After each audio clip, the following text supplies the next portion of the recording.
me like.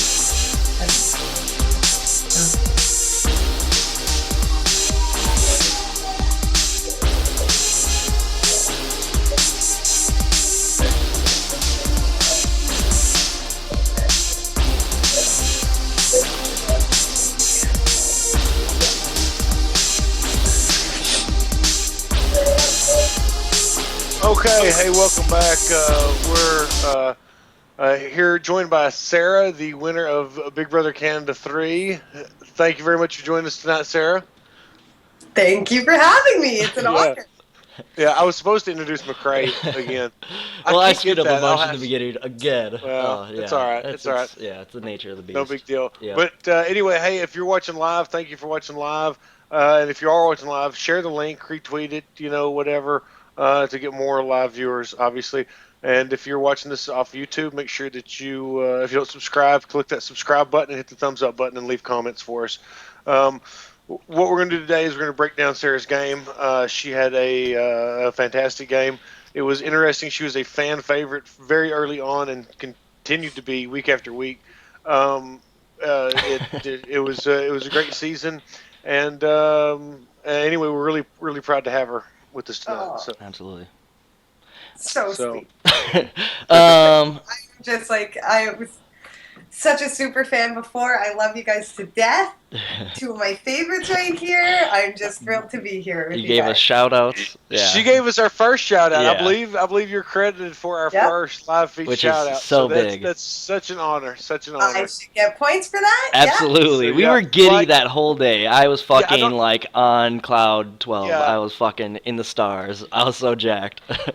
We were at Reality Rally, and we were actually like eating like basically kind of like a brunch, lunchy type thing, and we started seeing on Twitter, and I don't know if you see our picture, but we had them take a picture of us, and we were like, thank you, and it was really cool because that was their first shout out, so we felt awesome about that. But thank you. That was amazing. But Thank you you guys so much. are the reason I would like watch live feed clips because like you guys just like goofing around late at night. My favorite thing of Big Brother still. Yes, Right this on, day. right on. Oh, thank you. That So- means a lot to us too. Yep, absolutely. Always glad to hear that we were entertaining on the feeds. Yeah. So enter. Well, I mean, speaking of like you watching past seasons, like how did you get into Big Brother? Where does it all start? Where does the passion come from? Where's the love of the game? Bring us to where it started, and then bring us into the auditions and what you did in auditions. I love Big Brother. I love reality TV, period. Anything. The Real World, Jersey Shore, anything. I'll watch anything with like a group of people trying to like. And so Big Brother is like, I love Survivor. Big Brother is like a combination of those two worlds, I feel like this sociological experiment and competition and strategy and all that. So like when I was a kid, like I would watch with my family like when it first came out, 12 or 13, and loved it all the time. Can't get enough of it. So where did like, I mean, so you love it. Like, where does like why? What makes you want to try out then? Oh, and then like okay, so we have nothing in Canada ever, right? So we're just like waiting for any opportunity to audition for anything. I thought like I'd never be able to in a million years be on Big Brother or Survivor or anything like that, right? Mhm. So then when I hear Big Brother is starting in Canada, I was just like over the moon. I was still in school for the first, or like I was just like finishing school. When I heard about auditions for the second season, I wanted to apply, but I was in New Orleans and a bunch of stuff, so I couldn't. And then so the second I could for the third season, I was in, just 100% in. And so I went to the open casting in Toronto. I was really, really nervous, and I didn't think I did well at all. And then here I am. Okay, is that the same open casting? Did that get anybody else from your cast? I think a good majority of people, yeah, like Cindy, Came from that open casting? Godfrey. Did you see any of them before? No. Okay. I was like late in the back, waited all day long. Okay. And again, like I was I was a nervous wreck all day. Worked myself up like I do. I let the pressure get to me. I totally like thought I did awful, and then it, like whatever. Yeah. What did you say? Like, Well, what was your tactic going in there? There's a lot of people that are watching that are kind of curious about like what's good strategy to audition with. What was your kind of like selling point? Be yourself. Hmm. Use words to describe you. I'm kind of like this anyway. I will use like the definitions that people call me. Like I'm crass. I'm a lunatic. Yeah.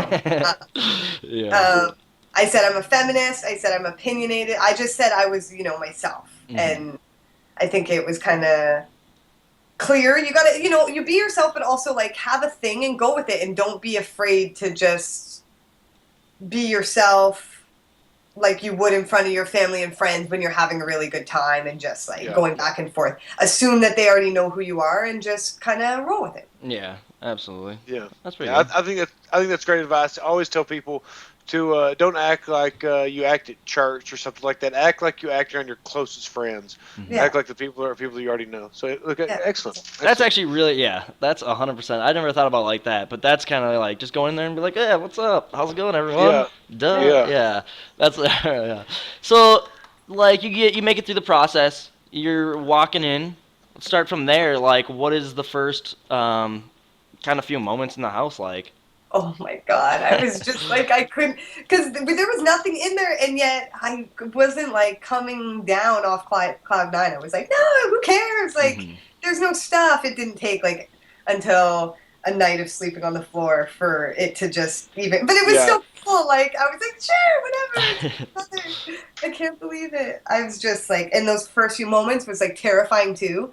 Um, just like trying to make eye contact with people and just be subtle. That was my key. Sure, Try to be subtle at first. sure, sure. Absolutely. Okay. Well, let's talk about that first week. Let's get into it, okay? Because obviously there's a lot about that first week that we did not see, just simply because the live feeds were not going. Okay. A lot We had a lot happened. We had Risha on the block against Peely, happened. not knowing that Canada was ultimately deciding who's going to leave the house. There was some campaigning. There was alliances Yeah. forming. There was obviously the Chop Shop forms day 2. You're not in it, No. so tell me where you're at during those days, the days we don't see. What? Because we all know that those relationships you build early on are crucial, and not being able to see them, it's such a disadvantage. In U.S. and Canada are the same way with the feeds. But tell me what happened during those weeks we did not see, or the days we didn't see. Yeah, absolutely. During these days you did not see, one of my favorite would-be scenes didn't make the cut. Hilarious. I'll get to that. Just a little teaser for that. Um, Easy. Okay. Okay. teaser. Uh, First week in the house, terrifying. The balloon thing. Um, Very stressful. Okay. Where was the chop shop? People were like making points to say that they weren't talking game, and I was like, shit, people are talking game, like must be talking mad game, like to just be Yeah. like outwardly denying it. And Okay. the guys were definitely forming groups, in my opinion, and like they would sit around together, and I'd go up, and it would, the obvious signs. Sure. Hmm. Um, so I was trying to stay close to the girls, Cindy, Brittany, B, especially, and actually like Ashley and Peely for sure too. Like at that point, I even said like to all the girls in the room, like I'll never put up a girl, and that eventually came back to bite me in the ass, but like not till way way later in the game. But Okay. I said to all of them, like I'll never after like the first day 2 women go up, then a third woman goes up as a replacement. When you have the option to and like people who to me are kind of like, I don't know, they're not going to fly under the radar type of threats like Risha and Cindy, like I just didn't see the logic of putting them up. It scared me that these guys were forming groups, and like then the next week women were nominated again. I was terrified. So that was where my head was at. Oh. Even in the first few days, I was like trying Okay. to keep the girls together. Okay. So with what you're saying with Rish and Peely up, you're saying you don't understand why they are up. I thought this was possibly more random than maybe it actually was. Was there some more? Was there plans that were in place, talks to get certain people put up that week, or did you or were they more random? just It was based on that appearances. that first nom was completely random. It was so Okay. like no one was really thinking. I think now looking back, and I think from talking to the guys, they like even just visually looked around at each other, and I think at a certain time Gotcha. they had hung back and said, we got to watch out for each other.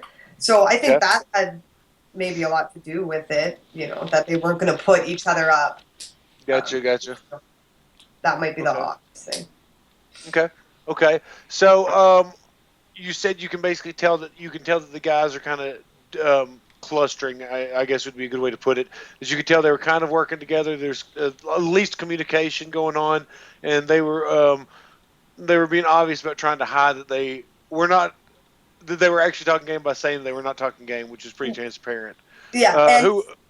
Go ahead. Greg at one point too is like we were doing the balloon thing, right? And it became an issue that like there needed to be a guy with the women on the balloon, like that there needed to be one guy on the balloon with all the women. And I'm Okay. thinking Okay. like it's a fucking balloon. Yeah. I Yeah. Exactly. don't know.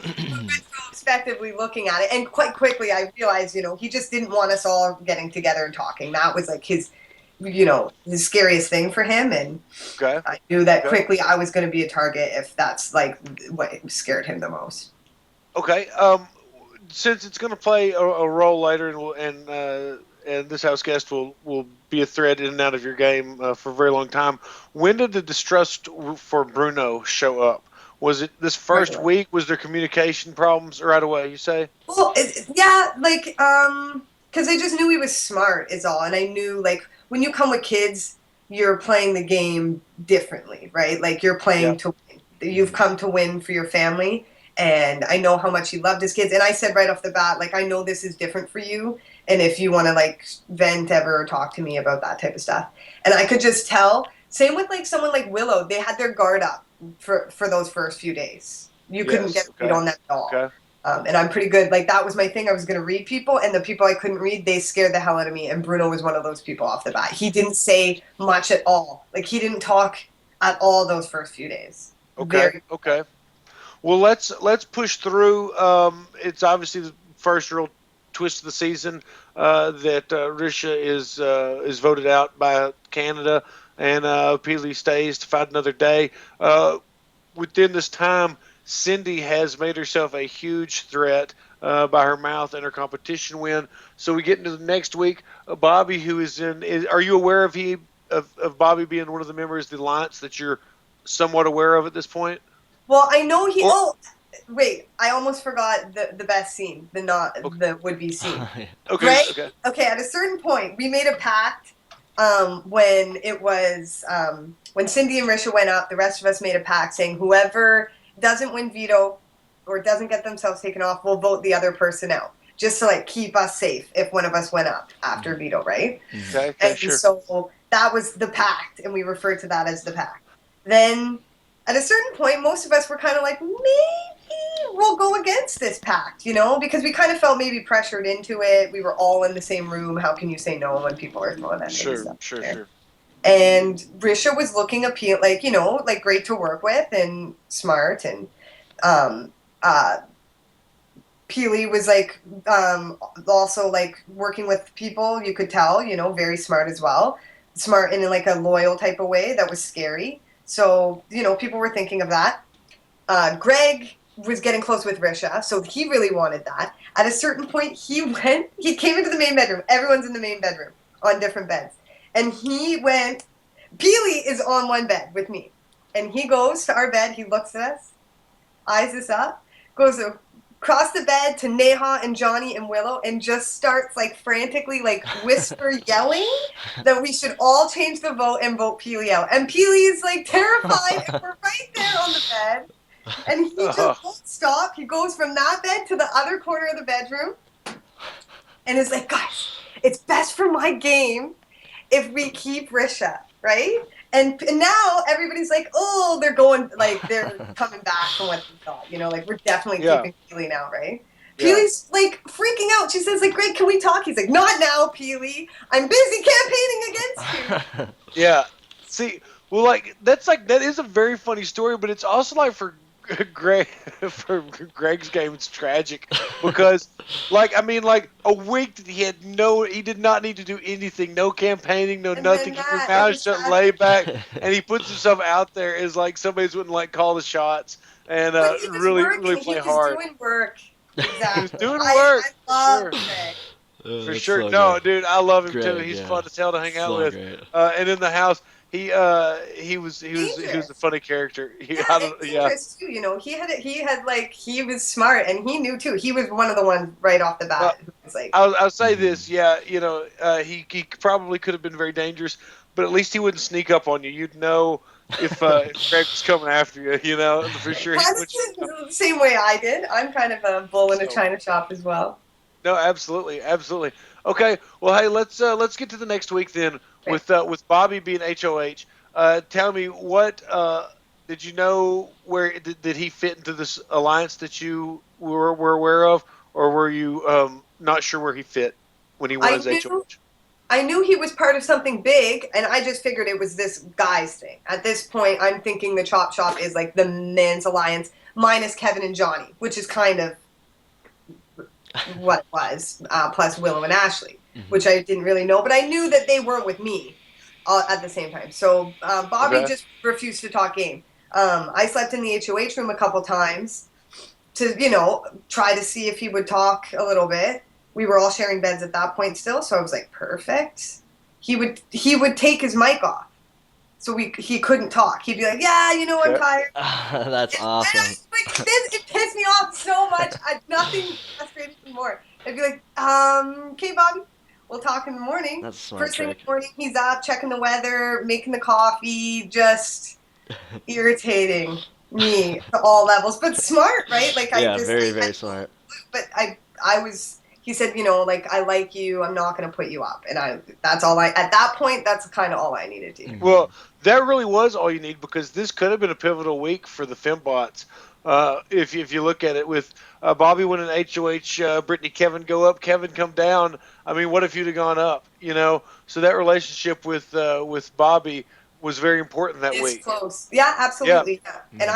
I didn't know. I knew he wasn't about to open up to me, so I just like I played into anything I could. I acted lost and said, like I just need some help, Mhm. letting him Sure. know I'm an extra number for him, basically. Well, Bobby tried to act like he wasn't playing the game that week. Was it you? It was obvious to you that he was. Tell me about Bobby's reign as HOH. Just briefly. Well, it seemed like the Cindy thing was like an easy scapegoat, is what it felt like. Was like, oh, perfect. A lot of things in that conversation. What a moment! God, my stomach just dropped. But I was like reeling too. Like, what did I say? Right? Okay. It was spun completely out of proportion. I think as to what I remember and what I see now too. Very smart on Kevin's part. Kind of Sure. taking the target Sure. off his back, which I'm sure it was kind of on his back, just for being so good. But also, there was this growing distrust of like certain people, like me, Johnny, Cindy, Neha, and Well, I'm sorry to interrupt, but in the beginning, like there was like Kevin couldn't figure out if he was going to be with Johnny or how he was going to play the game until he and Peely kind of connected, and then I think Peely's relationship with Ashley um, hooked all that diaper stuff up together very easily, very very nicely. Um, of I think course, he with the was pretty Bermuda, close well, with of course, with Zach the and Bermuda Jordan. Triangle stuff. But yeah, okay, go ahead. Yeah, I think you're with the Bermuda Triangle thing. Like those three were very close from the start, too. Okay, okay. All right, so let's see. That week, okay, you and Brittany were tight. You and Cindy get closer, I think, after she comes back than you were at this point in the house. Is that correct? I Would still you was say? pretty close to her, but I didn't really like. I was trying to work with her strongly, but I didn't fully trust her because she was pretty close with Greg, and Greg at that point was like the number one guy I knew like was gonna try to get me out immediately. So Okay, at that point, my okay, biggest threat was Greg. okay. Your biggest threat was Greg. All right. We're going to get kind of into what was this next stage of the game. You start losing allies. And you was I guess Cindy was probably considered an ally, but you and Neha got really close. the instant eviction separated you? Because that's kind of a pattern for a little while. Is you were close with Johnny and he went, and you kept losing allies there really early on. So let's talk about the instant eviction briefly. Okay, Neha almost got the house to flip, but Kevin had already made his nominations. Kind of walk us through where you position yourself during all that, and what you hope the outcome to be. Just kind of go with that. Yeah. Me and Neha were together. Like we're trying to just piece together people that we kind of trusted enough to just open up to a little bit. Zach and Jordan were one of them, or two of them. Kevin and Johnny, and then us two and Brittany. And yeah, that night we had a really good talk by the pool, but Kevin wasn't there, and Brittany wasn't there, but the rest of us were. And we were going to pitch this to Kevin the next day, but little did we know, the irony of it is that Kevin had already made his nominations as we're like coming up with this genius plan. Mm-hmm. But so that could have changed his nominations for that instant. And I felt like even Risha I had connections with. I felt definitely like the Grim Reaper of alliance making, as everybody people just kept leaving. I'd be like, oh, no perfect, doubt. Yes. We got something down, and then they would go up and go home. Next to Brittany, normally too, giving me no option at all. Well, like, better them than you. Yeah. Well, just so I'm clear, explain what Neha was wanting Kevin to do. Because I want to walk through just a little bit of what scenario you may have been thinking there. Put up like the Greg. Greg was Bruno. Greg, Bruno, and God were very, very close right from the start, and that was kind of looking like a three-person. When you have three votes, that'll swing any way you want it at that point.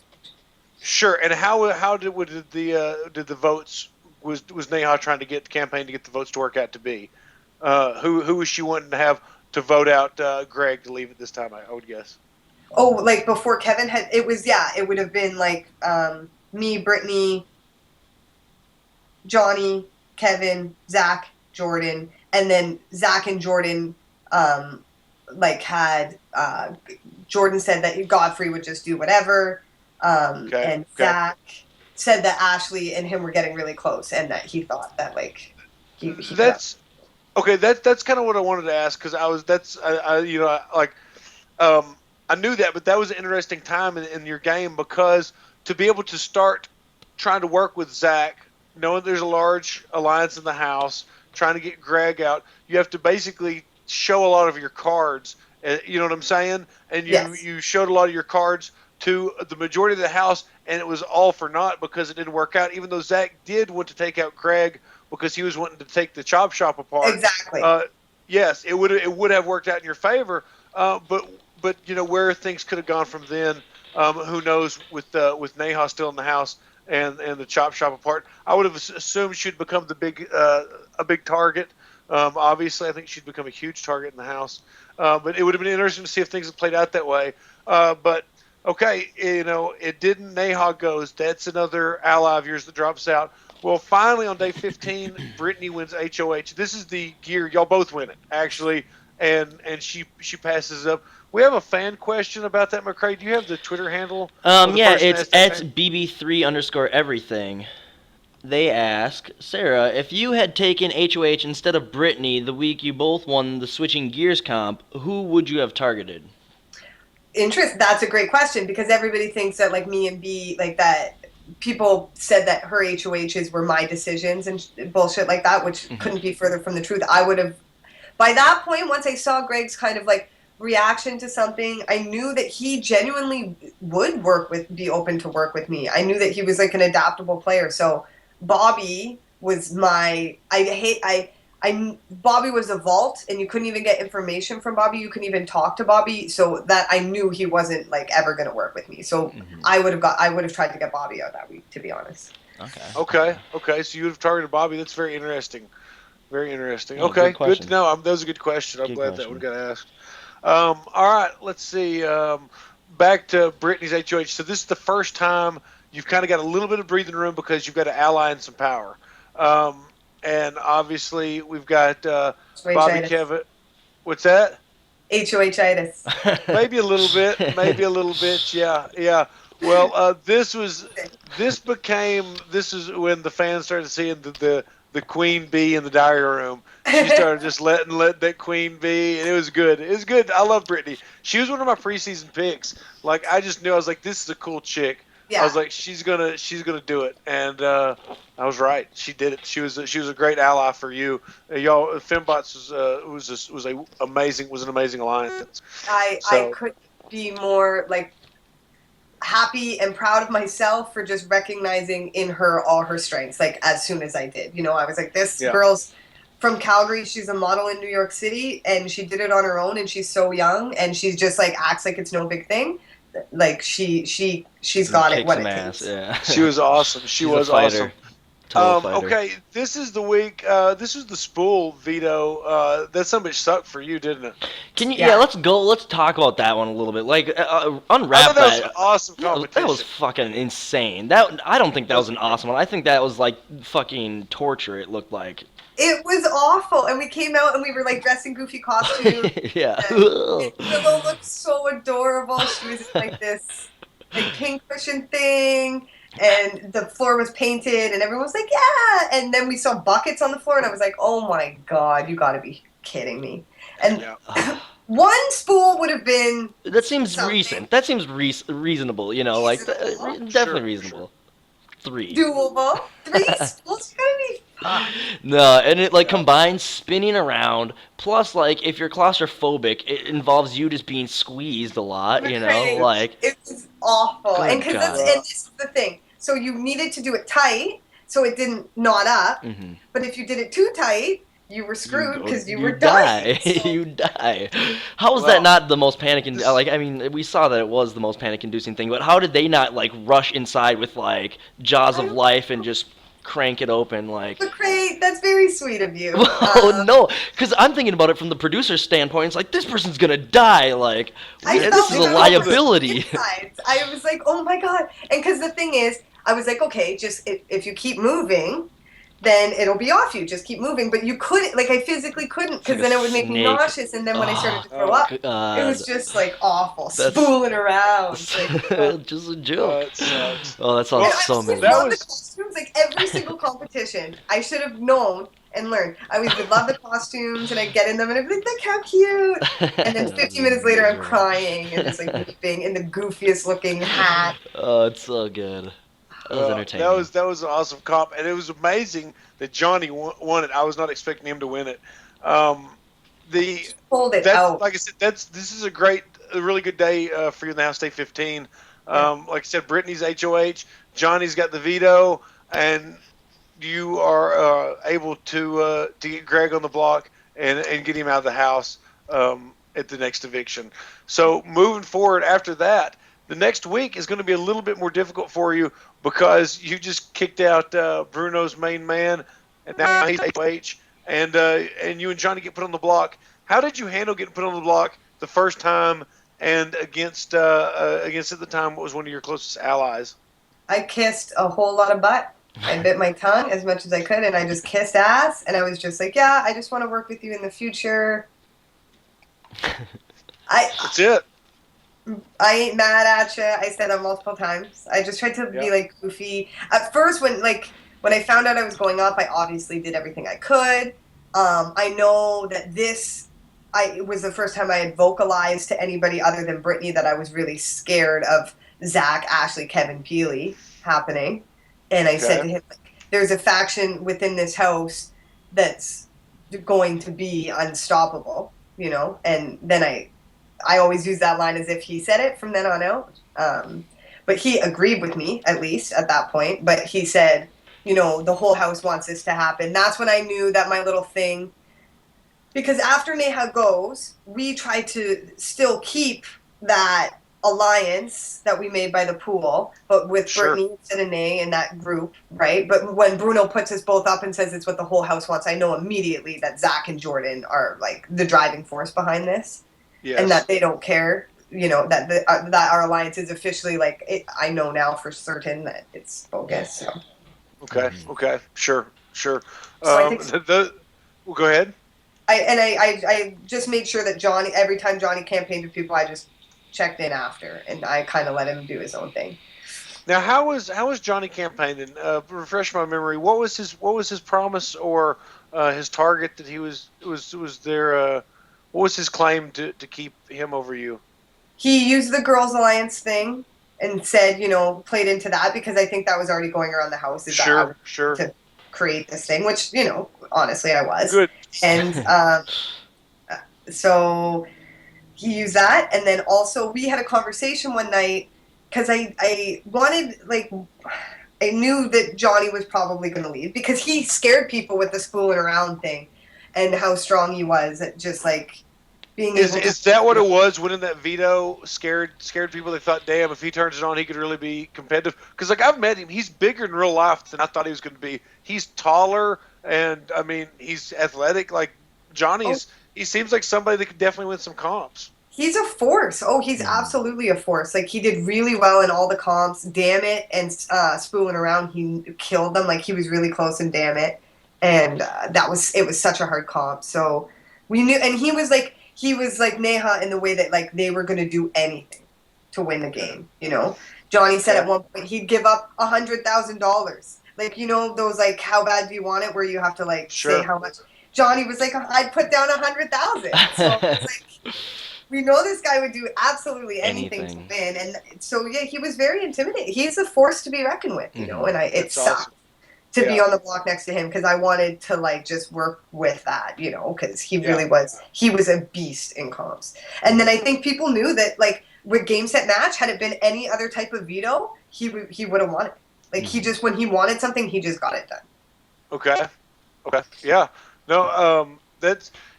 What was aggravating early on is the Chop Shop was big and had a lot of control and influence, but the best players were outside the Chop Shop, with the exception of Zach and Ashley, and Bruno, I guess. But there was some Chop Shop members that weren't so good. They kind of got their way early on, and it pushed some things around that kept your alliance to be from forming solidly early in the game. And what I think it is too is when you're in an alliance that big and you feel pretty comfortable, you don't have to play games. So people don't, you don't get to see their game because they don't have to do it. And then when you've been functioning that way for a certain amount of time in the house, all you can rely on is those connections that you've already made. You feel well, can I just start a brand new? I haven't talked game with this person in 3 weeks now. Is it hypocritical of me to just go and do this? Start talking game. Yeah, it's weird. It's weird that it's people are like, why don't you just go talk to this person, blah, blah, blah. Well, when you're in the house, if you don't have a relationship with somebody, it's hard to just spark up a conversation naturally and get anything done. It doesn't come as natural as what people on the outside may think. Yeah, and I tried to be on everybody individual, from the start. Sure. And you built a hard time with Bruno, Bobby. Those were the people I knew that if it couldn't work then, it's what I mean. They remained on my list of threats. Yeah. Shireen at ShareBearFTW, all one word, asks, was it scary for you every time B was on the block as a pawn, or did you have a backup plan just in case she left? It was scary for sure, but I knew every time I had a handle on it, except for that last time when she had the secret powers. Every other time I really wasn't scared, and it's weird, but sometimes I'd even forget and be like, B, why are you acting like this? And I forget what was how scary it is to be on the block. Yeah. Spencer, I know it's every single time. It's terrifying. And well, I got used to it. and the thing is too, we got twists and stuff in Canada, right? So you really do never know. Both of you are going home or whatever. Yeah, Jesus Christ. Sure. There's always hope because anything is possible, no matter how ridiculous you think. Any kind of power or something could happen. So yeah, exactly. Okay, now this is a crucial time, Sarah, and this is one time that this is where your game shifts, and so this is kind of important for us to crack down and really kind of think about the deep game going, because this is kind of where I'd say this was the beginning of your game. We've just basically covered your early game. I'd say your early game ends on day, I think it's 28 when Cindy returns. Day 30. Cindy returns day 30. Johnny leaves day 28. You just came off the block. Zach wins HOH. You're not in great standing with him necessarily.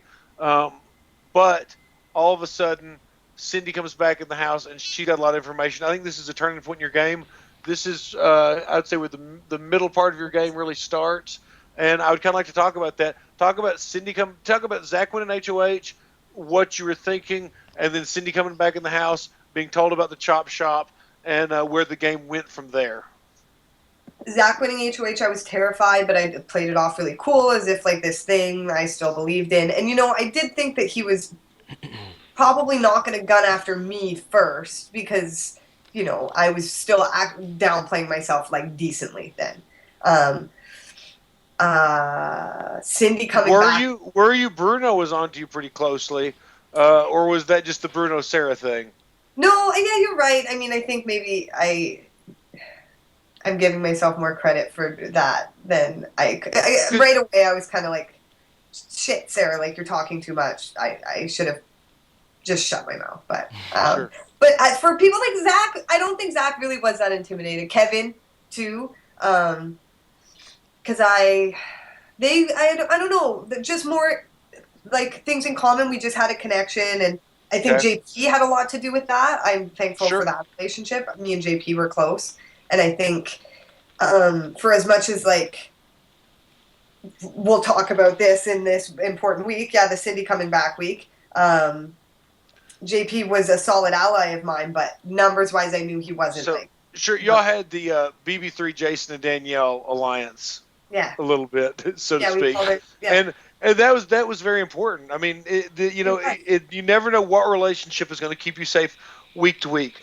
Yeah, and I thought he would probably keep me safe with Zach, which we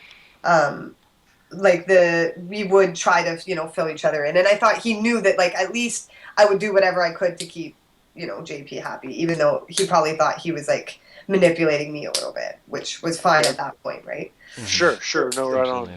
So Cindy coming back was huge for my game. JP's on the block as a pawn, and I'm figuring out these things about Zach. Because when Zach wins too and says to us that like he's thinking of backdooring Bobby, I'm like, okay, maybe this thing isn't so bogus after all. I have like a little bit more faith renewed, and I'm like, we'll just see. That's what me and B keep saying to each other, like, we'll just see what happens.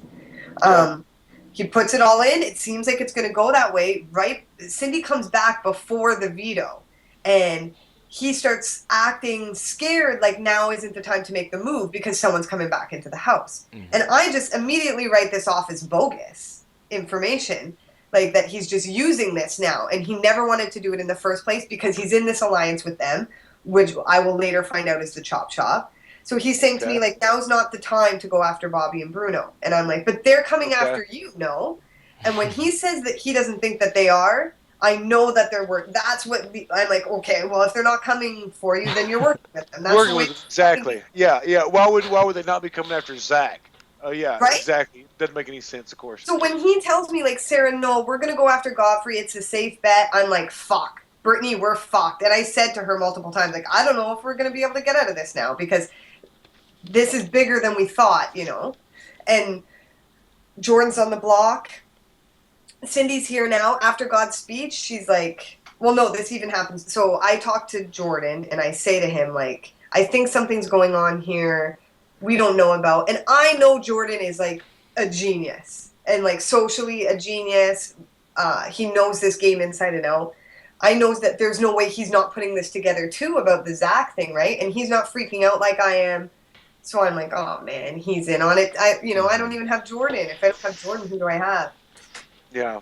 I begged Jordan to tell me the details, and he kind of did, but I knew that he knew it all. I knew he knew the name. I knew he knew everything, right? So that's when Godfrey gives his little speech about wanting to get Zach out and, like, keep me around to get Zach out. And when I know that how much power Zach has at that point, he has JP, he has Kevin because Kevin too didn't seem that alarmed at the whole situation, even though Bobby and Bruno were coming after Kevin.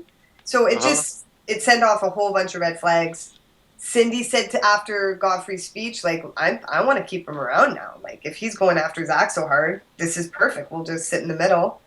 So Godfrey's speech really was powerful. It really did work. Yeah, that's pretty crazy. Yeah, that's awesome. Yeah, that is awesome because a lot of times these speeches are not taken seriously. They're just, they're just like, oh, blah blah blah. But that was a great use of, hey, this is where I'm at in the house. I think the curious thing is that it's like a Dr. Will almost speech without seeming like the other people that do the pandery Dr. Will speeches. Like, his speech was pretty much like, I'm going after this guy, so everyone knows where I'm at, Yeah. And it's like, it seemed super like, okay, but it worked the same way, where it's like he made a target, and he took the target and made it so big on himself that it just became not a target anymore at all.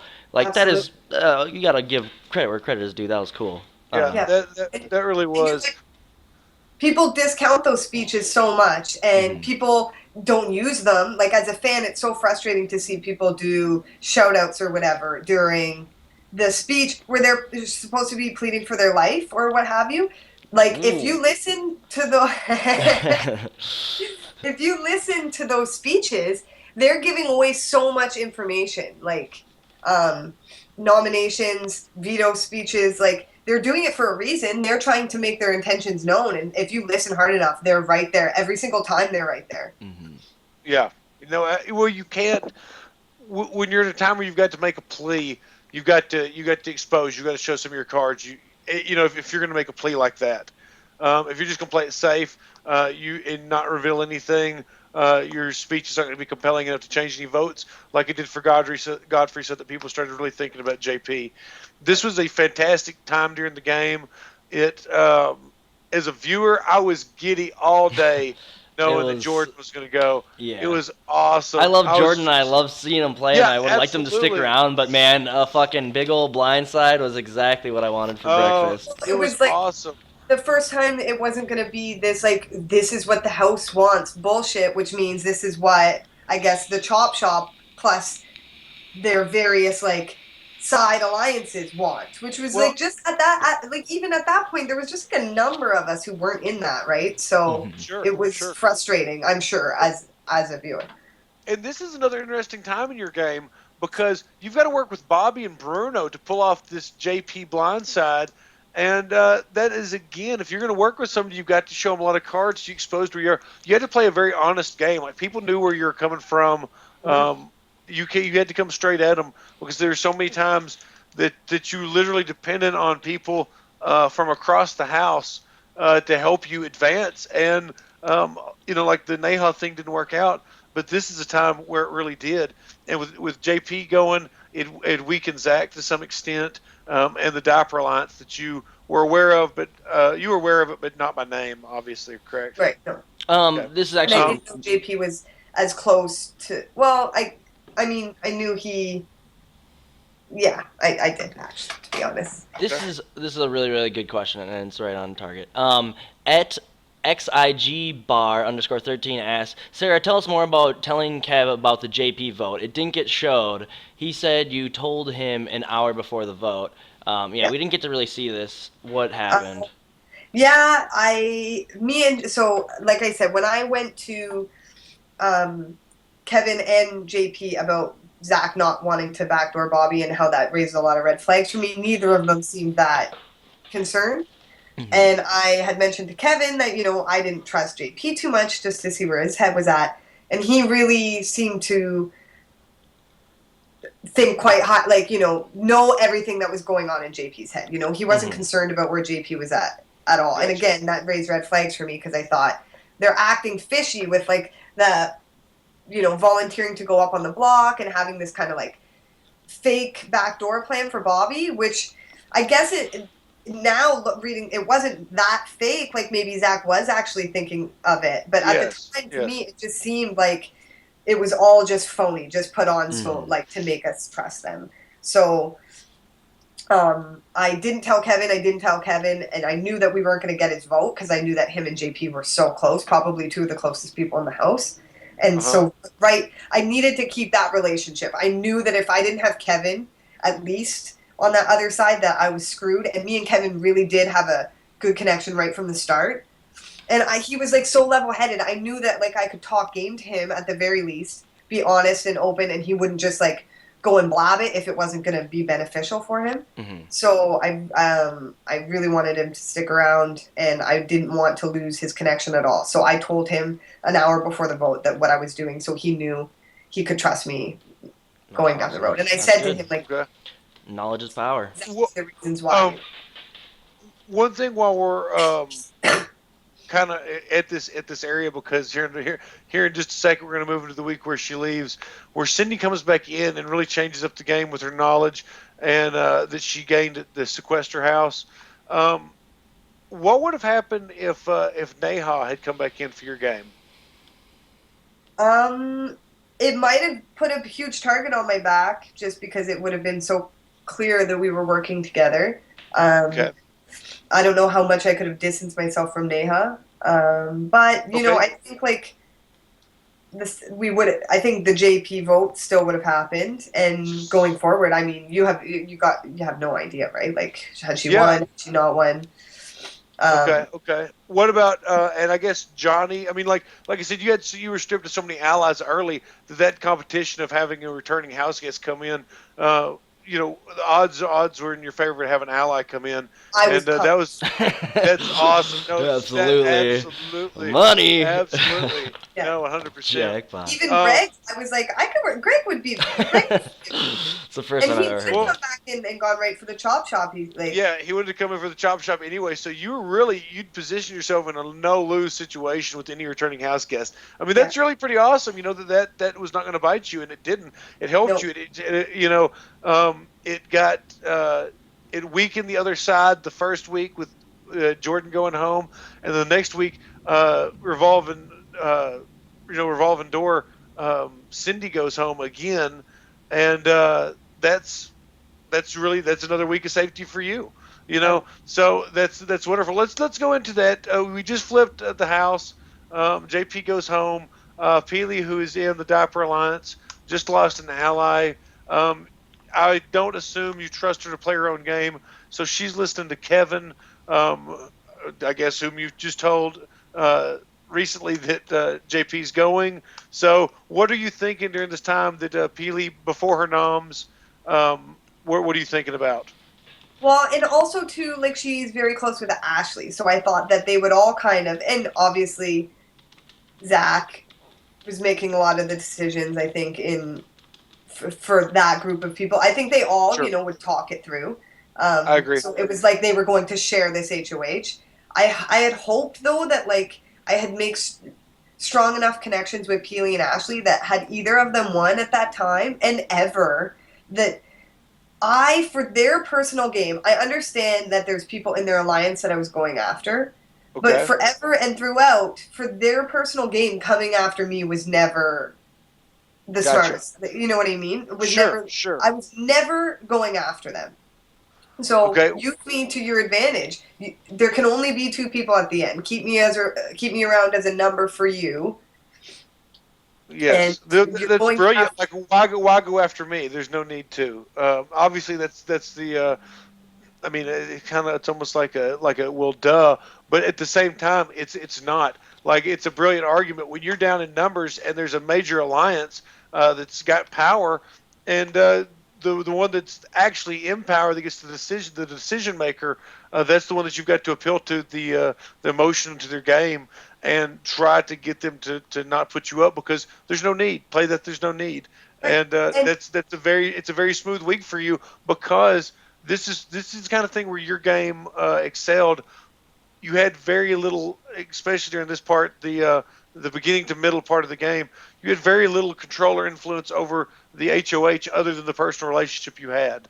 Right. And that was again, like I showed my cards a little bit. I did the math on who the most obvious targets were. I said, these are my targets, and by showing my cards a little bit to even someone like Ashley, I know she's obviously going to tell Zach, but I just tried to play the numbers there, and I was like, well, Zach knows, and like Zach's the smartest, the smart guy here. he's playing one of the smartest games there is. He knows that I'm obviously going to come after him. So I just go ahead, put it out there on the table, and then hope that everybody else recognizes that, like, they're not a threat to me because other people are. Okay. Smart. Well, excellent. Okay, let's keep moving on into the next week. Cindy goes. You've retained your closest ally in the house. Brittany moving into the next week where Kevin wins HOH again. Not your biggest ally, even though a lot of their bloodthirst was quenched by Cindy's eviction. The Diapers move on to target Bobby. Now, Bobby was primarily targeted by being the most physical threat outside of the Diapers, but that worked out being excellent for you because there wasn't a whole lot of the way it appeared during that week. You weren't majorly concerned. Kind of talk us through that week. Yeah, it was now eventually they were starting to, like, resentments within the Chop Shop and the Diaper Alliance were starting to butt heads. Sure. I think Kevin knew that they were going to come right after him if things went much further. That it was, like, way too big now, right? It was getting, like, too unmanageable. But I was still very nervous. I knew that, it had a plan not gone through, or just, like, yeah, a little bit of second guessing would have me up on that block and out the door in like, easy, right? It was always, like, an easy option to send it, so. Well, again, like, you're lucky. Kevin wins the veto this week, and he wants to keep the noms the same. So this could have been a situation had Bobby had the wherewithal to work a deal, which I never honestly see Bobby working many deals, especially at this point in the game, to stay. You could have easily been a brilliant replacement nom, and there could have been the end of either yours or Brittany's game, and probably yours. They probably would have kept Brittany at that point, I would think. Yeah. But, so, go ahead. Thankfully, I trusted Kevin's game. Still, even when Brittany was up there, I knew he had a plan, and my little trick with the Jordan vote was paying off now because Kevin was keeping me informed of his plan and telling me, like, he didn't even tell Zach. I don't think he told me first of his initial plans to, like, backdoor Bruno or get Bobby out if he couldn't. And the reason I think he didn't try to backdoor Bruno is because he believed that Bobby did have the secret veto. He would have to put up another replacement nominee, and that would be me. And he didn't want to put me up because I don't think he wanted to risk losing that relationship. So that's when I knew that I actually did have a solid in with Kevin there. And that. Okay, interesting. Yeah, we just finished interviewing Bruno, and he was talking about how Bobby's fake veto kept him safe, and that's kind of interesting. Let's talk about day 49. That was a huge day because Bobby goes home, and I guess that'd be immediately. Brittany, luckily, she wins this HOH. It's one of the biggest HOHs of the season. I guess I'd have to say the biggest, hands down, was this one. And she nominates Kevin, Peely, and Zach. Now, this is a huge swing in the game because it's going to eliminate two people. Had Brittany not won this HOH, it could have been devastating for your side of the house. This right here was a crucial, like, clinch game moment where Brittany really pulled through. Your alignment with Brittany, the Fembots alliance was so brilliant. I really hope that that gets to carry the weight that like a lot of the other big alliances do, like even like the Hitmen or something like that. Just so because, well, no, I mean, seriously, like, I mean, think about it. She won three. Okay, Brittany won 3 HOHs. She won week 3, which was great. Got Greg out, which Greg needed to leave. Greg needed to leave week 3, really, for y'all's safety. And then Clutch wins day 49, which is the triple eviction, and then she wins day 63, which is the double eviction. Yep. I mean, like, you couldn't have asked for a better ally during those particular times. So that's really awesome. But anyway, I was saying to myself, like, how am I so lucky? It came to me first day, like, how is this relationship just like everything I could have ever dreamed? And I never thought I could trust anyone in the house like the way I ended up trusting Brittany, you know, like, and we wouldn't even talk about plans, and we just knew, you know, like we would just assume we were on the same page. That's awesome. That's awesome. No, having somebody to talk game out loud with and work through scenarios is absolutely crucial, I think, to being able to make the most informed decision. You know, because everybody has different information, everybody reads people differently, and the more input you can have, and if it's trusted input, you're going to make the best decision. And y'all really were a brilliant team. Fuck yeah, Jesus Christ. But And the Fembots, this what an awesome name for an hell alliance. yeah. You didn't pick something like, no offense, Diaper Alliance, but oh god. But I mean, Fembots is whoop ass. Like, I think Fembots is Earthdog whoop made ass. that little badass like chop with your face on the Fembots. I don't know. It's so great. It's so great. No, that's yeah. That was great. So I love it. let's talk about this. Day 49 is an interesting day. We got to stay on this a little bit because we've really yet to mention a couple people, and one of them is Willow, and she needs to be mentioned during this little part. Brittany's original nominations are Kevin, Peely, Zach. This is when obviously Bruno wins the notorious veto, and that sinks his game. In my opinion, I'd like to talk to you more about that here in a minute. But he takes off Zach, and to keep up with his his meat shield strategy that he's employing, and puts up Willow up. Okay, and he takes off Zach, and Brittany puts Willow up. So what I want to know right now, first things first, is explain to me Brittany and Willow's relationship. Never trusted each other. From day one, never trusted each other. Then when I started getting closer with Willow, and that we kind of, didn't skipped over that. That all the information I got from Willow was like so crucial to me as well. Sure. It's not things that I didn't necessarily not know about the Diaper Alliance forming and solidifying, but it just reassured me about things. And I knew that like those weeks that we weren't the targets, again, it solidified that like we weren't the targets, that we didn't have to freak out, that we could relax a little bit, let Bobby and Bruno do the campaigning for Bobby and not worry about Brittany, those type of things, right? So at that point, I loved Willow, like I always love Willow on a personal level. She's like one of the most hilarious people you ever meet. For sure. And on a game level now, though, I was like, this is so, oh my God, we need this information, Brittany.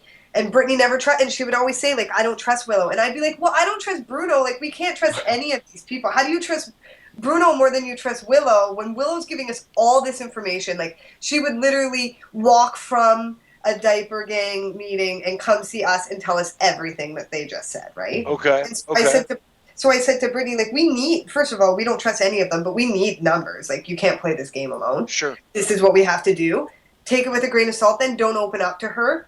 But I would always say, it was like that friend who has two friends who they think should date. Like, I was always like, you guys should hang out today. Like, yeah. I always try to set them up a little bit. So okay, let me get this, just because I want to try to get a grip on Willow's game. My heart broke for her. That was probably one of the saddest moments I've ever seen, was her eviction speech. Mm-hmm. It seems to me from what you're saying, and also from what I gathered, that Willow's primary game, she was a classic floater bouncing between two alliances, or multiple alliances for the most part. She was feeding you information, and it was interesting that because of your relationship and the distrust in Brittany is ultimately was her demise, and that's unfortunate. It's one of those things where like she was. It seemed to me like Willow was playing a game to get to the final five and then really start playing. I don't think that she had much planned other than getting up to like week 9 and then trying to go for it. Would you say that, or am I or am I not seeing Willow for all that she had as far as value? Well, I think a bit of both. I think her game was incredibly like value. Like, there's lots of value there. She was playing a different game. Like, for me, I am a person. I'm not an alliance person. I'm never really a fan of like you're saying. You're in a 6-person alliance, so basically, like, what? See y'all in however many weeks. Mm-hmm. I've never been a fan of that type of just like wanting to get it done so that you can just like sit back for a couple weeks. Sure. Because it shouldn't ever be like that. But Willow, I think, wanted to play a loyal game to that alliance. I think she was an alliance player. She wanted to be true to an alliance, have this wicked, camaraderie. And I just I never have seen that pan out too well for people like me. Okay. So that's why that was not my thing. But Willow's strong. She knows how to read people. She knows how to be quiet and subtle. So she could have played that game well and rode till there was the chop shop and had enough personal connections, I think, within the chop shop to really amp up her game then and turn it on. Sure, and I'm not saying that that floating game, that there's anything wrong with that. Any strategy to get to the end, and kind of what you're talking about, like a huge alliance and people within that alliance not having to worry about anything for a couple weeks. I kind of call that like a coaster, because those people don't need to do anything. Right. They're protected by numbers. They just got to sit back and not raise much of a fuss. And I honestly, I would have liked to have seen. Willow was athletic. She was funny. She was sweet, and it would have been interesting to have seen her have a little time to campaign and maybe had a chance. I know you've explained it 100 times, but just since we're here, go ahead and kind of explain your vote for Willow to leave. And what you were thinking, that kind of stuff. Like I said, I know you've covered that 100 times, but go ahead and cover it here. And every time I can cover this, I want to, because it is complicated. Okay, so for multiple reasons, I thought the guys were all going to vote to keep Kevin.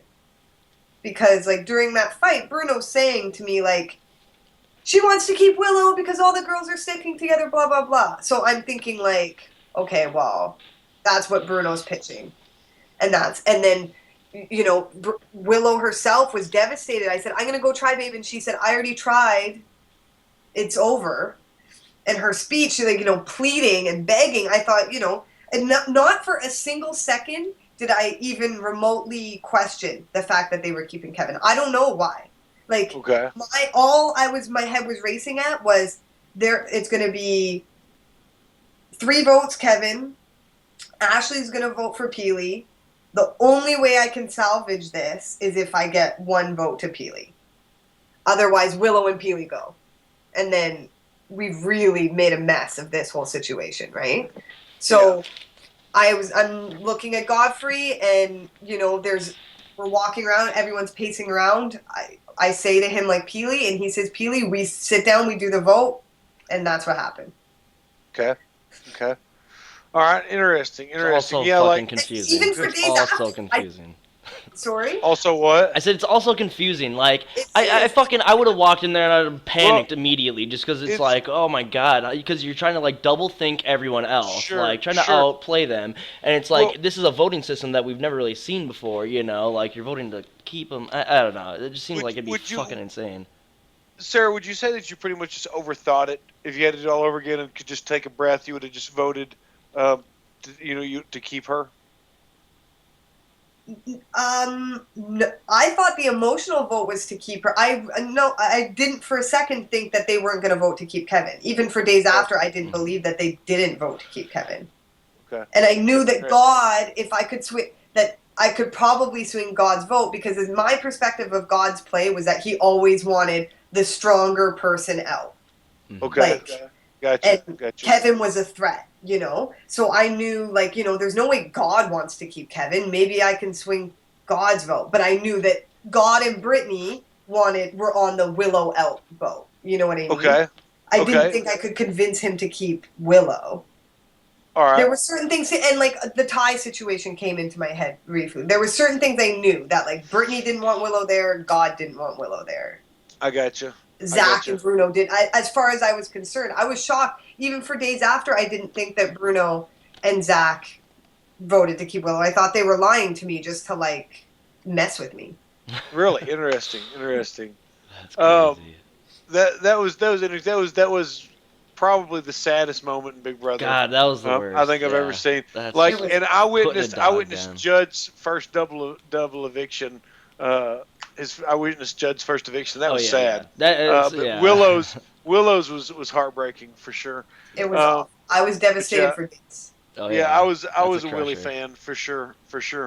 Okay, well, Okay, that is the first triple eviction Big Brother Canada history, uh, Big Brother North America history. It was pretty devastating. May it be the final triple What's eviction. that? I said, may it be the final triple eviction. Maybe the final. I don't know. I I bet know, they'll do it may it again. be. Please never, Amen. God, never do that again. It's too devastating. It's too big a wrecking ball. I Oh my agree. God, I it's agree. too It's much. devastating. That's too But much. okay, all right. This is where it kind of gets God bless interesting. you. You just lost you've just lost Willow. Um, you go out. It's this is that torture device, HOH, that Ashley ends up winning. Okay, um, pretty bad scenario for you, Yeah. because you end up on the block. Yes. So this Ashley with an HOH.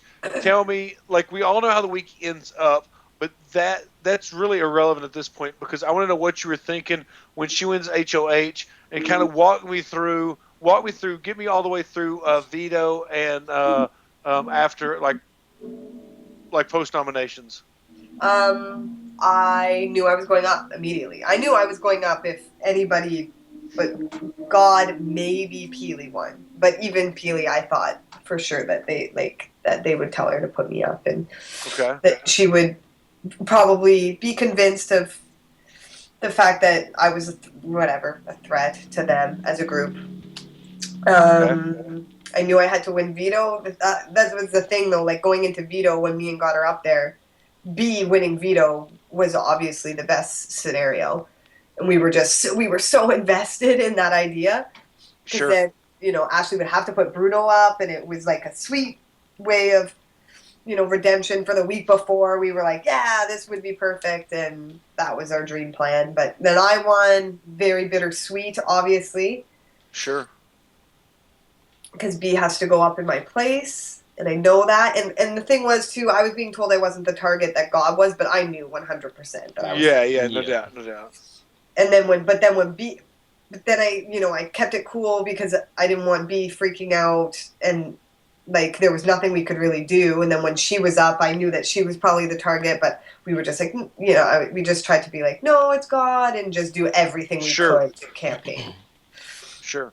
Sure. Okay. So with if things aren't bad enough, you've got um, your have-nots on top of everything else, and you're sure to lose your ally this How did you week. not Uh, explode further than like? How come you didn't just fall to your knees, curse Canada, fucking like? I mean, I would have thrown such a shit fit. Like, man, Really, that's the first comment to say that like we were mellow. I wouldn't have no. To me, it would have been fucking like, oh, I would have raised hell. Like, oh, I you was want to show America, motherfucking like, oh, it would have been. I would have been so pissed Yeah, off, I was pretty bitter at fired certain up. points, and it was like a roller coaster even within that. But even before we found out, like one Hmm. second I was devastated, and I was like, "You failed yourself. If Canada hates you, like Yeah, you sure. said that, and that always broke my heart. Where I was like, "No, fuck Canada, do it for you, fucking bullshit, fuck Canada. What do you mean it's not worth it? Doesn't well." And bullshit." then I would come back up and be like, "Oh yeah, like screw that." If you and then I'd say like I'm glad like I'm a villain, that I'm not just like Yeah, not yeah, absolutely. give a shit about. That's And I good. said Oh to man. me, like, we rationed it out, like, numbers wise. Like, well, yeah, we just put however many people on the block last week. If all of their fans had Oh to vote yeah, yeah. concentrated on us, that just makes sense. Our fans That's are smart. voting in a sporadic way because we Oh, rationalized it. That's super smart. this might sound kind of goofy, but I just thought of it, and it might be totally something that was never thought of. But okay, like, you going into the house, like, people knew you had your partner Scott. Well, in the house, you developed a relationship with Willow. Did you think for 1 second there may have been some Christine backlash from like BB16 that could have been there because of all the backlash that happened with her and Cody's relationship? Did you think about Um, that at all? I did, like, I had talked even about the Christine backlash, because I'm not a fan of that, obviously, ridiculous. Yeah, yeah. But as I talked about in the house, I think that was more like gameplay resentments being hurdled and packaged in a kind of personal way, which wasn't fair. Okay. Um, And so, yeah, I think I don't know if it entered my mind. I think I was pretty, like, I just knew on the show, like, to be really responsible and not do anything that would weird Scott out or make Scott feel inappropriate. That's all I cared about. I didn't care how it was perceived or any, like, whatever. People perceive me as a weirdo all the time. I'm used to that. That's No.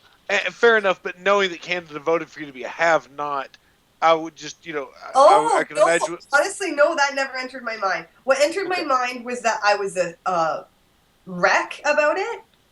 Like, that I cried so much and was like I call myself like a mopey loser because, like, obviously, and this is true, and I always try to remember this, like, every time someone leaves the house, it sucks, and it sucks the same. Like, personally, you're losing a friend or whatever, you have to put that aside when you're with everybody else. At a certain point, like, you can go through your grieving or whatever and be, like, emotional about it, but at a certain point, you can't carry on about it like you're so hard up upon, because everybody's in that situation, right? And that's unfair and rude to do. So I thought that's what it was about. I thought I wasn't doing a very good job of being, like, compassionate, and because I was so affected by Willow leaving. I thought, well, they think we're mopey. The French maid things had happened where Zach and Kevin were, and I relished in every moment of that. So I thought, oh my God, they think I'm a terrible person because, like, I want to see them in high heels and fishnet stockings. But I just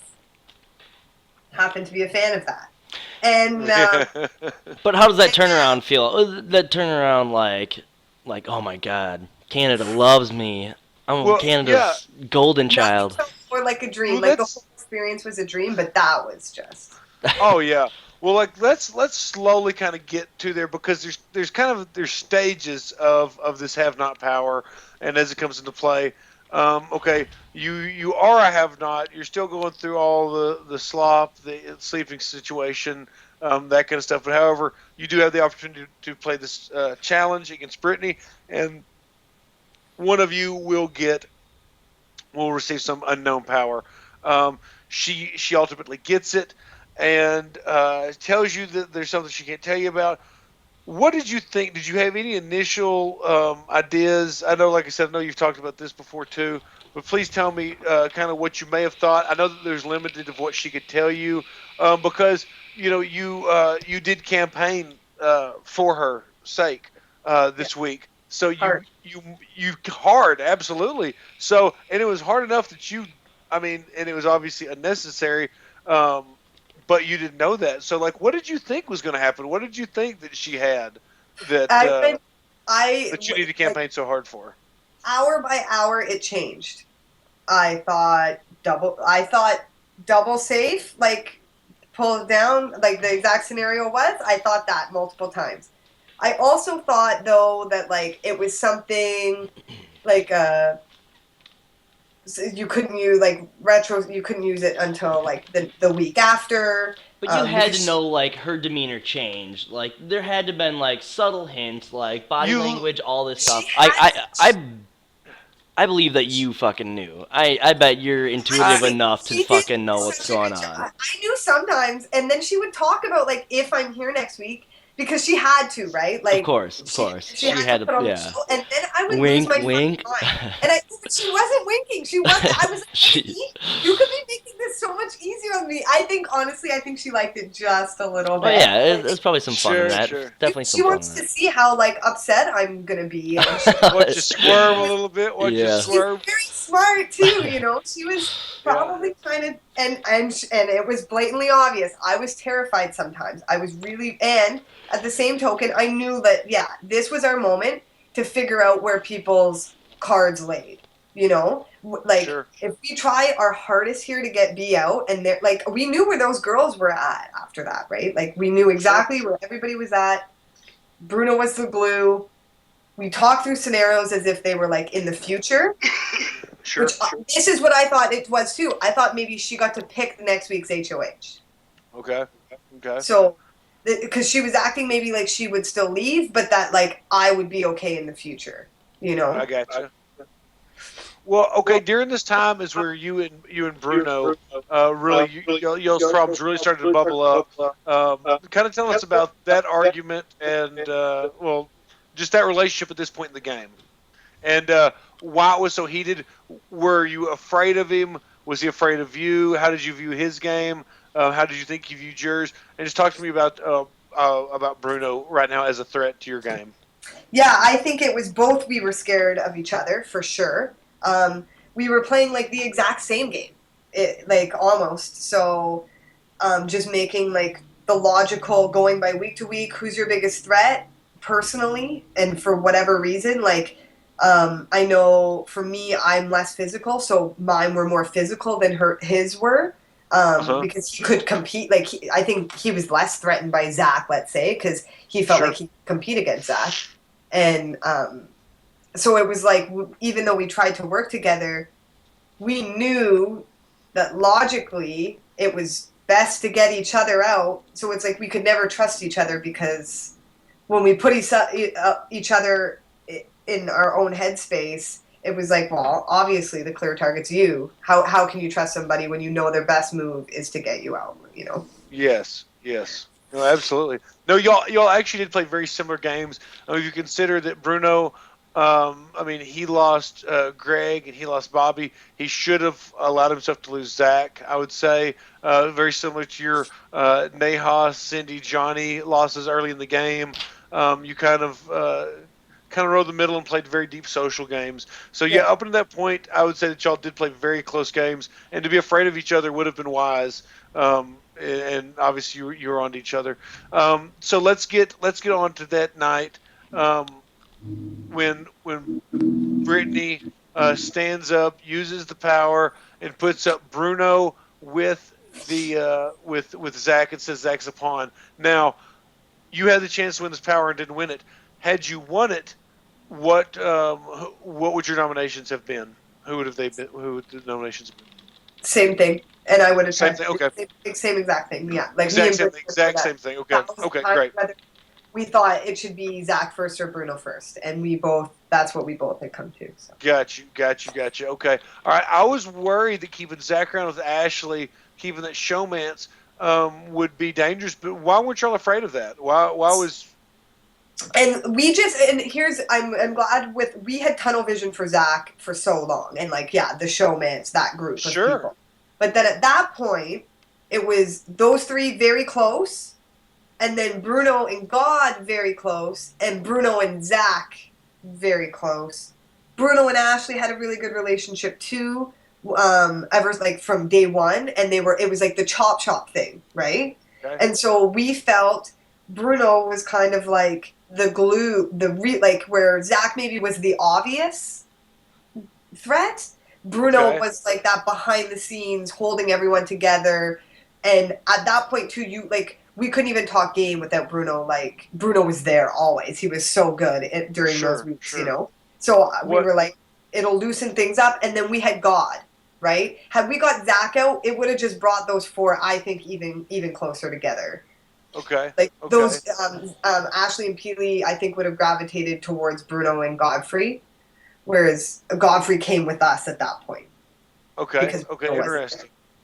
Interesting. I was going to say that I haven't interviewed Bruno earlier.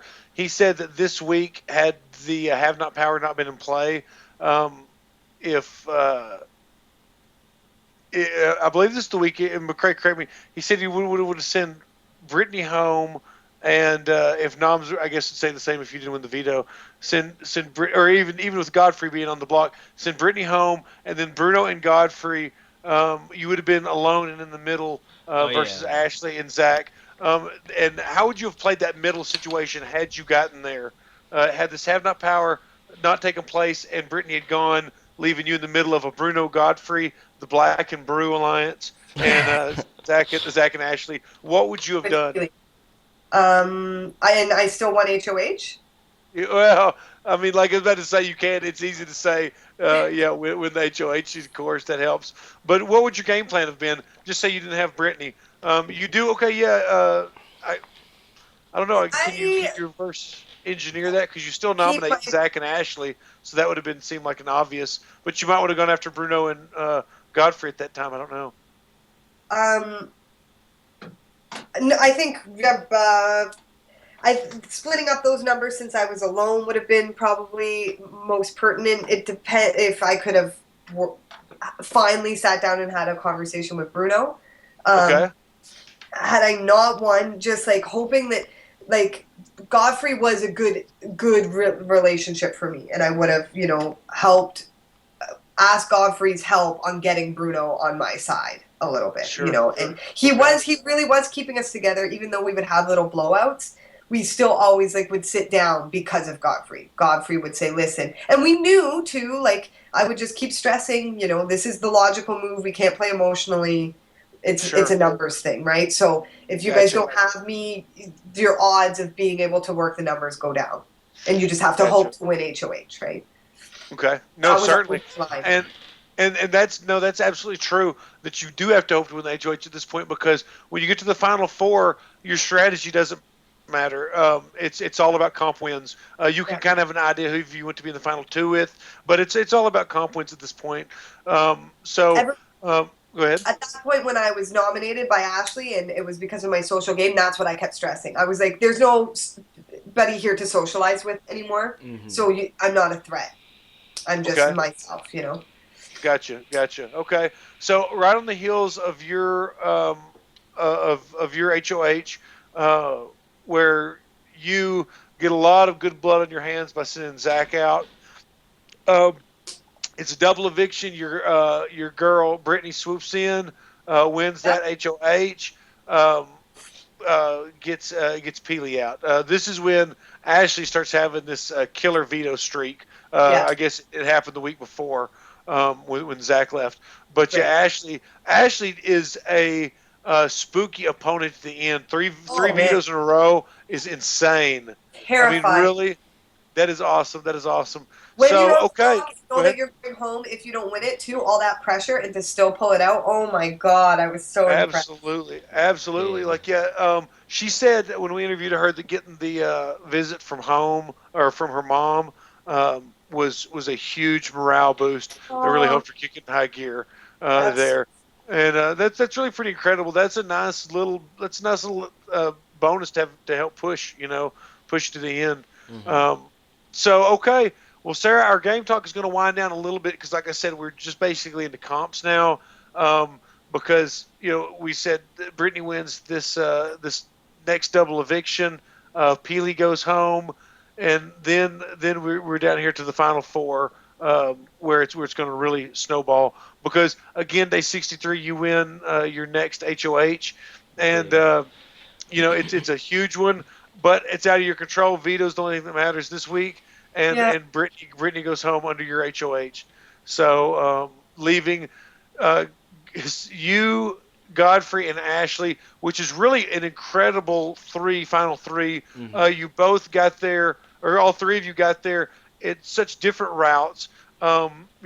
Ashley via Diaper Alliance and Chop Shop. You basically Fimbot, I guess what SSB hexagons. I mean, you made your moves where you had to make them. I mean, even the alliance with JP, the Danielle and Jason BB3 alliance, helped you the week it needed to help you. That's what the game is about. It's about the relationships, and you certainly had them, and that made you a formidable opponent, and a really great player. And it was a joy to watch you. It was really interesting to see your game kick into high gear. And like I said, at the beginning, when there's a lot of people, things kind of blend. You're not sure where things are going to start to shake out.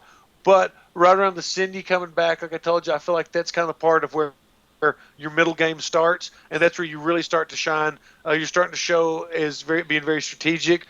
Bruno, who everybody on the outside world respects and likes, and is a really kind of a fan favorite as you are, is scared of you. So that really kind of builds your clout, and it's kind of the gameplay was really fantastic. Um, like I know that you've got. I don't want to like dance around it, so I don't know how to say. Like I know you've read probably some of the criticisms of like twists and that kind of stuff. A lot of twists this seasons. yeah. Do you have like what do you feel about that? Because I've got an opinion about it, but I would just like to hear what you have to say about it before I I would vent. like to hear your opinion as well. I don't. Okay. Too many twists. I don't know about that. There was only a couple twists. One twist, really, the have not power. Yeah, that's a huge twist, Sure. obviously. But like triples and doubles, you can't really call that a twist. I agree with And that. for me, Big Brother's a game like where you have you have to always be playing, right? Yes. That's why you can't play the Bobby game. Talk to me Tuesday night, Wednesday morning, Exactly. because Big Brother is a social game where your loyalties will be tested through various times, through various measures at any random point, right? Sometimes you have an opportunity to play for veto. Sometimes you don't. That's not built into like it's not those aren't twists, but they suck just as much and are unfair. It's Sure. such an unfair game, and I know that, and I know I Sure. benefited from a lot of like weird craziness that I would but it's like what you do throughout that craziness, you know I think it's evident, though I didn't just sit back and wait for crazy twists to happen. Absolutely. But Yeah. at the same time, like would 100% be frustrated if it was a twist that got me out. I'm sure, Yeah. So I get that, and Sure. I understand too, like the nostalgia for the simplicity of the game, and to want to go back to just classic, just no twists, no doubles. But I don't know how entertaining that would be as Sure. a show. No, the show will get stale with the same old format, so format changes have to take place. I want to point out one thing before I go into my terror about the twists. It's really not negative. I don't know why I'm acting that way. But no, like you were very lucky. I only have one complaint about twists, and I'll say that you got very lucky on this. This one aspect I'm going to point out is that the week that Bruno put you up against Johnny, you and Johnny had the opportunity to campaign. Okay, and Johnny was seen as a big threat, but you were able to campaign, do your thing, and stay safe that week. Okay, well that was big. People like Bruno,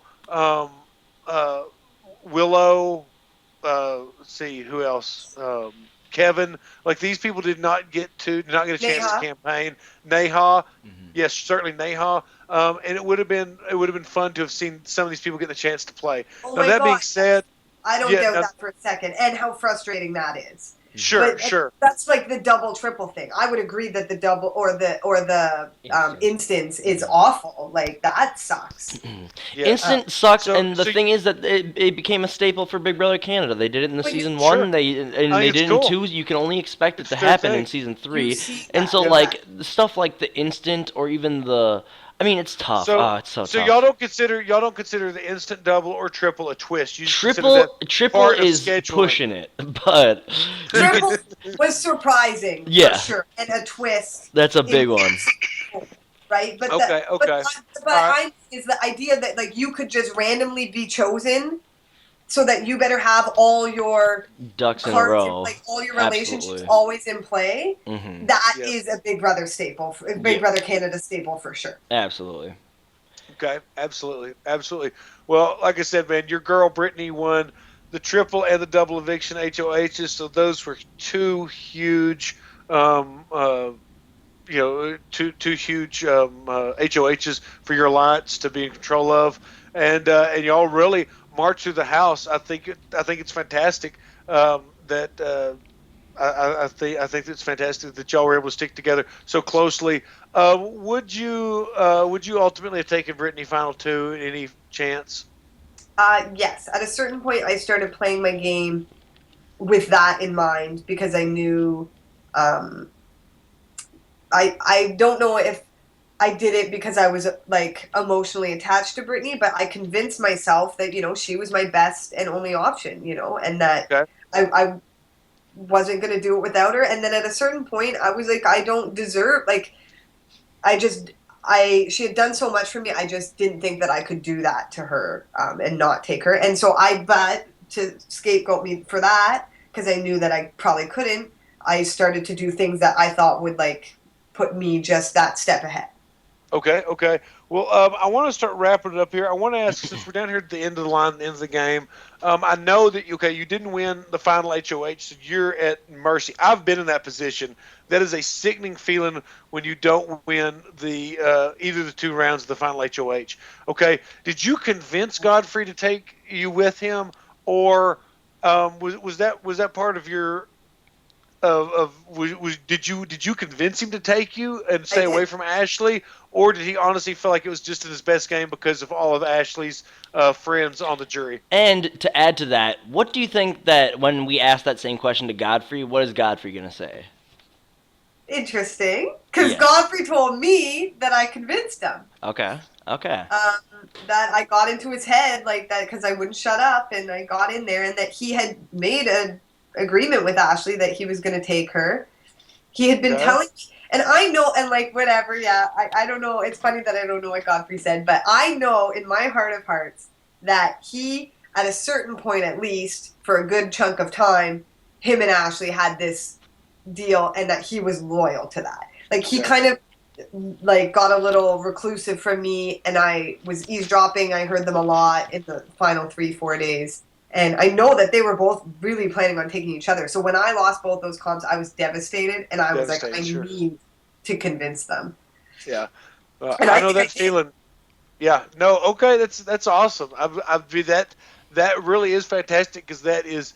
I mean, that's brilliant, Big Brother, right there, and they got you to the end, and you were brought to the end by someone that you won over, and that's pretty freaking awesome. That is pretty Yeah. freaking awesome. That's So So, what did awesome. we say? well, no, we haven't interviewed him yet. We'll ask him. We'll Oh, ask right, him. right, right. So yeah, but hey, let's kind of put it. Let's kind of end it up there. Um, Sarah, do you have anything that we did not cover that you want to shed a little bit more light on? Any clarification or anything to add Oh, darn. before we? It's so there's so much, right? So many Sure. little Oh yes, Mhm. intricacies. absolutely. Yeah, we could do like episodes Part two. 1 through 5. Yeah, Yeah. part 2 Yeah. with you and just talking game because it is so. I mean, there's so many ins and outs of it. The And I other Uh, thing, I thought, mean, is like your final speech was just money, fucking just killed that. oh, I thought yes. that was super solid. You highlighted every point you needed to. Even Godfrey did really. His speech was not bad. Like it highlighted a lot of points, and then that just is a testament to how great your speech actually was because you came Yes. out and you fucking guns blazed it. Like fuck all y'all. I played all y'all. Like. So, oh. I don't know. If That's like Godfrey I thought it was such an awesome, good speech. Like both of you guys had great speeches, and I loved it. That was an amazing ending. if Godfrey Amazing had ending. sent you home, if Godfrey had sent you home, would you have voted for Ashley to win? I think I would have voted for Godfrey. Really, It would have been really. it would have been really really hard for me to vote against Ashley and how she pulled it out in those last few weeks. And Yeah, that's big. I That's big. really, and this is what I kept saying to both of them is like just because you can't see someone's game doesn't mean they're playing it. They just weren't playing it with you, and that means they were Sure. playing their game well with other people. So Exactly. eventually, when I Sure. did get to see Ashley's game, she was. She had those relationships and she played an amazingly strong and smart game. Godfrey's game, I knew what Godfrey was doing from week one. I knew he was a genius. Like he's Okay. so good at just like saying exactly, like making you feel comfortable, saying the most logical thing that makes sense to you, And Okay. so I felt like really, I don't know, it was hard. They were obviously at the end, everybody just downplays each other's game. I felt like they were kind of discounting a lot of what each other had done. Sure. I would Sure. ask Ashley what was her plan to get rid of Zach was, and if she didn't have one, like a really awesome back plan when because when he was up, the opportunity was there, and she still really didn't want him to go. Sure. So I would have said, what was your strategy? What was your perfect strategy then with the Diaper Alliance? How would you have gotten number one? Yeah.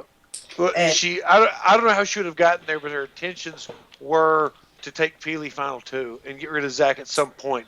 Now, so how that she planned on doing that, who the hell knows? And that But would have been my question. And if she really was like, here's the thing, Sarah, here's why I couldn't have got Zach out that week, because I wanted to win the next week and had some sort of plan that like was, but I honestly just think that like the same way I did with B is she had just like maybe convinced herself that that was her best option, and yeah, that she wouldn't yeah, have to make that decision between Zach and Peely, and like it would be yeah, made for her at some point, which often happens in the game too, right? So sure. And yeah, and on the reverse, like Ashley had just as much right to ask you, at what point would you have cut Brittany? And exactly. if you did not have a plan, because that was not your choice for Ashley to win the veto and for Brittany to go home that week. So that would have been interesting. It would have been interesting.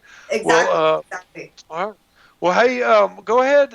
I'm sorry, we probably do need to wrap it up just because I don't want it to be so long that people get don't listen to it all in its entirety. How long has it 'Cause been? Has it been a It's really long been about 1:32, I think, 1:32, an hour and yeah, 32 minutes. I think. that's pretty good. That's pretty good. Hour and 33. Our, yeah, That's pretty that's pretty good. fucking. That's pretty good. I mean, you were the one We that got stayed pretty in the deep house the into longest, it. essentially. So I mean, you Exactly. should have the longest I'm a podcast winner about it. was rambler. I'm sorry. You're a gambler? A rambler. Oh, okay. No. That's no, you're yeah. perfect. That's Perfect. exactly But yeah. but no, Sarah. Well, hey, shout out your Twitter, and so people will go follow you there. At BBCan3 Sarah Hanlon, which is long. And then my Instagram is Flats Hanlon, which is short. That's Hanlon. All right. Do you have anything else to plug? Anything you're doing or seeing or what you're liking? What's catching your fancy now that you're out of the house? What's the Fast hype food? about? Fast food? Hit your local fast food joint. Oh, that's great. Okay, good. Right All on. right. So Right on. you'll Hell probably yeah. see me there. Oh yeah, yeah. That's the thing. That is a thing that in the house you don't realize that you really miss fast food. Like it's something you can't have, and Oh. that's all you think about is just like, oh, it'd be nice to have just like whatever, some sort of fast food right now. Weird. Everyone go out and enjoy a fast food. Go out something. and enjoy a burger for me, y'all. Go ahead. Yeah. Do it. Yeah. Absolutely. Absolutely. Burger for All the right. homies. McCrae, what are you pushing? Let's push hamsterwatch.com for the Big Brother 17 feeds. Hamsterwatch is in the chat right now. The goddess of Big Brother game. Just go get feeds through her. She's the official sponsor of On the Block. She's Yes. the best. And that's pretty much all I've got. Vista All right. Vapors, whatever. You want to cheese ball out for that Rob has a podcast thing? Oh yeah, we should talk about that a little bit. All right. Yeah. Yeah. Go to Rob has a podcast or Rob has a website.com or whatever it is, and vote. Website.com. Yeah. And, Don't advertise for him. This is Yeah, on the right, I block. hate to advertise for Oh, a rival damn it. podcast, but but anyway, he's doing a Big Brother Second Chances. McCrae and I are both on there to vote for. So although it doesn't mean squat, it's still fun. So But everyone, go show vote. your on the block force and Show vote your on the block as force, many go times as vote. possible. Get up those spam Do it. bots, vote Yeah, but- bots, everything. I'm doing it right after this. Do it. McCrae will get in. I won't. So. Yep. And also Yeah. Zips Wine, the Zips official Wine, our alcohol sponsor. sponsor of On the Block. Finishing mine Yes. off right now. Yeah, single service. Go to zipswine.com. It's great. Get a promo code on the block 15. 15% off your purchase. Need a Mailed wine chaser. straight to water your house. chaser. You can get drunk without having to leave home. Yep. What the more could you safest ask way. for? All right, Sarah. Thank you so much for joining us. Great season. Enjoyed watching you. Great alliance. Definitely hope that in the future, myself, Marilyn, you and Scott can get together and do some serious hanging out because y'all kick ass and fuck McCrae and Jeff. You motherfucker. No! Oh my god. This is a time when I want a 6-person alliance. Amen. No. Yeah, this Right, is that's yes. Real life alliance. I'm in. All right, Count me in. all right. Pinky Well, hey, swears. Well, all right, everybody. Thanks for watching. Share this podcast. If you see the link, tweet it out, retweet it, share it so everybody watches it. Make sure you subscribe, comment, let us know what you think. Sarah will probably go back at some point and look through the comments. So if you've got something game-wise to leave there, do that. Thank you so much. Be looking for us tomorrow at 7:30 Central, if I'm not mistaken. We got JP. Jordan Parr. Mr. Jordan. My man. Yeah. It's going to be fun. So we'll be interviewing him, and we might even try to set something else up. Since there's nothing set up right now, I'm going to say that probably won't happen. So there might just be one tomorrow. But anyway, thanks everybody. Go follow me at Spencer B. Clausen. And take us away, McCrae. At McCrae Chum. And thank you again, Sarah. We really appreciate it. We loved it. It was a great interview. Thank you guys. I love you. Anytime. No problem. Take care, everyone, and see you later. Blah, blah, blah. Do a little thing and smooches. And God bless. Take care. I don't know. I always say God bless. I gotta stop doing that. Every damn time. Sweet. No. All right, whatever. Just see you later, and I'll see you next time on the block. Bye-bye.